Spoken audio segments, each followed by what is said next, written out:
gives us an opportunity to recommit to principles that we often take for granted: freedom, democracy, open markets, and open societies. For too long, we have assumed that these values are unquestionable. And, like Hans Christian Andersen's tale, The Emperor's New Clothes, we have for too long refused to see the naked truth. The truth is that democracy is in decline in every region of the world.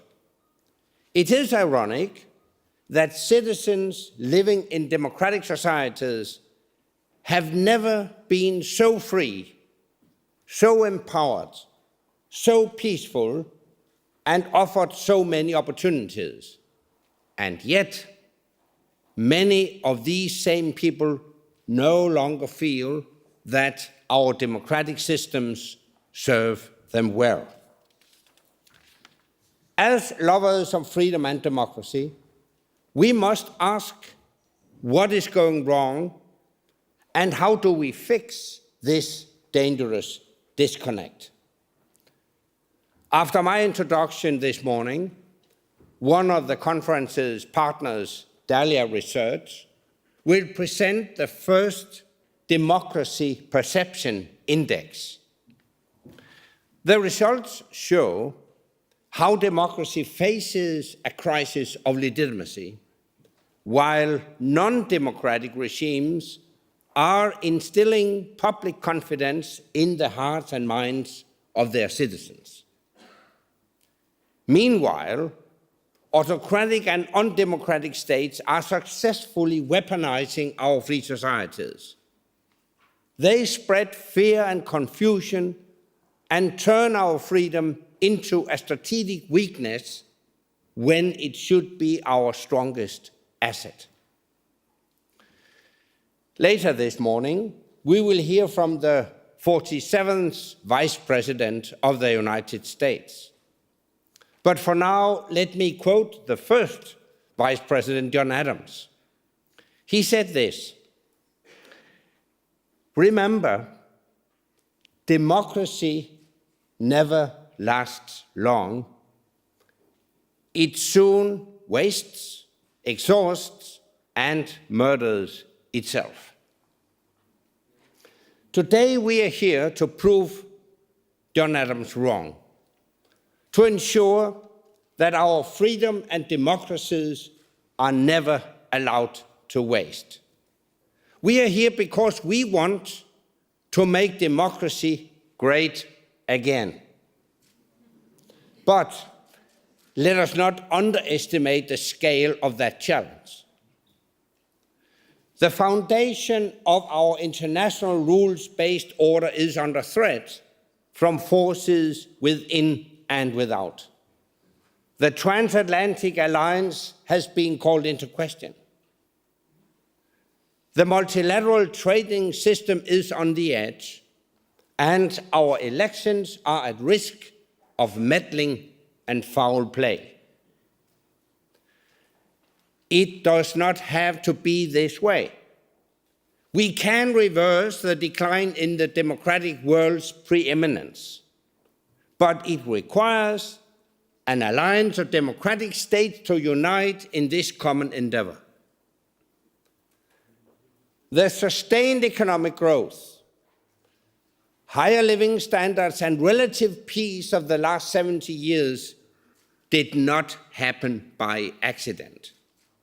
They were the byproduct of a world whose architecture was constructed out of the ashes of war. The world's democracies built a new multilateral world order led by the United States. American presidents such as Truman, Kennedy, and Reagan were not afraid to show determined global leadership. They understood that these exhaustive efforts in turn made America great. These presidents had seen how the US decided to walk on the other side of the road as Europe burned. But bad guys don't stay in their neighborhood. Eventually, they bring the fight to you, and the cost of defeating them is high. America is living testimony to the power of human freedom. For centuries, freedom-loving people from all over the world have been drawn to America. I count both my great-grandfather and my son among these immigrants. I'm the proud grandfather of 3 American citizens. Because of these personal bonds, I visit America often. Every time I visit, I'm impressed by the energy, drive, and moral character of the American people. And today I want to appeal to that classic American moral character, the character that drove generation after generation of Americans to free the world from tyranny. A world without American leadership would be a less free and less democratic world. But America should not have to carry the burdens of leadership alone. The other democracies in the world have an equally important duty to assist in the defense of the free world. We too must not shrink from our moral duties. We have formed the Alliance of Democracies Foundation to call on the world's democracies to face up to their responsibilities. As the Korean War Memorial in Washington reminds us, freedom is not free.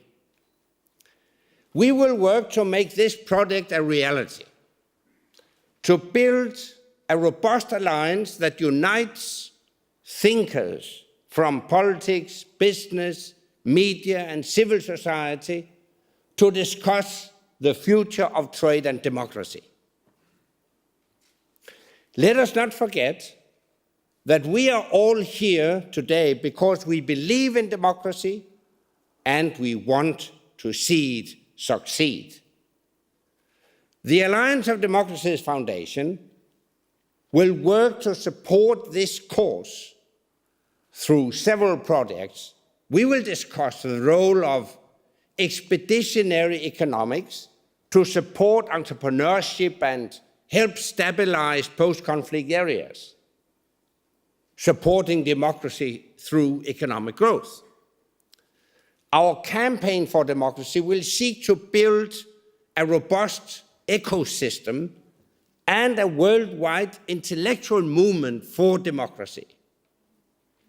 And we will take action to tackle the menace of election meddling. Yesterday, we held the first meeting of the Transatlantic Commission on Election Integrity, which I co-chair alongside former US Secretary of Homeland Security, Michael Chertoff. The premise is simple. Between now and the next US presidential election, there will be over 20 elections in EU, NATO, and Western countries, including the US midterms and European elections. We know that Russia has been interfering in votes on both sides of the Atlantic, and we can be certain that they will try again, and others may seek to copy their playbook. So we must work across the Atlantic now, and we must close the gaps in our policy response. This is why we have assembled a group with a wealth of experience in politics, business, tech, and media. The group will make recommendations, sound the alarm, and raise awareness of both the challenges and the solutions to be developed. But we must, of course, tackle election integrity in a manner that maintains the free elections and free speech that we all cherish.